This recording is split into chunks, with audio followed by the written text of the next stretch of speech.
200 ಬಗೆಯ ಸಮೋಸ ಮಾರಾಟ ಮಾಡಿದ ಜಲಂಧರ್ನ ಬೀದಿ ಬದಿ ಮಾರಾಟಗಾರನೊಬ್ಬ ಜಾಲತಾಣಗಳಲ್ಲಿ ವೈರಲ್ ಆಗಿದ್ದಾನೆ. ಇನ್ಸ್ಟಾಗ್ರಾಮ್ ಪೋಸ್ಟ್ ಒಂದು ವೈರಲ್ ಆಗಿದೆ. ಈತ ಬರೇ ಸಮೋಸ ಮಾರಿಯೇ ಪ್ರಖ್ಯಾತನಾದ ವ್ಯಕ್ತಿ. ಭಾರತದ, ಅದರಲ್ಲೂ ಬಡಗಣ ಭಾರತದ ಜನಪ್ರಿಯ ತಿಂಡಿ ಸಮೋಸ. ಮುಸ್ಲಿಂ ದೇಶಗಳಲ್ಲೆಲ್ಲ ಇದು ಪ್ರಸಿದ್ಧ ತಿಂಡಿ.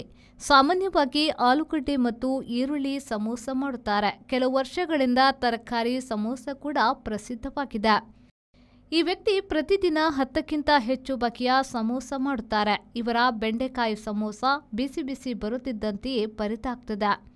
ಪಂಜಾಬಿನ ಜಲಂಧರ್ ಡಿಫೆನ್ಸ್ ಕಾಲೋನಿಯ ಗುಪ್ತಾಜಿ ಫಾಸ್ಟ್ ಫುಡ್ ಸಮೋಸ ಮತ್ತು ಟೀಗೆ ಪ್ರಸಿದ್ಧ. Soya samosa, gobi samosa, noodles samosa, macaroni samosa, ಅಣಬೆ ಸಮೋಸ, ಬೀನ್ಸ್ ಸಮೋಸ, ಬಾಳೆಕಾಯಿ ಸಮೋಸ, ಪನ್ನೀರ್ ಸಮೋಸ ಎಂದು ಇವರು ಇಲ್ಲಿಯವರೆಗೆ 200 ಬಗೆಯ ಸಮೋಸ ಮಾಡಿರುವುದಾಗಿ ತಿಳಿದು ಬಂದಿದೆ.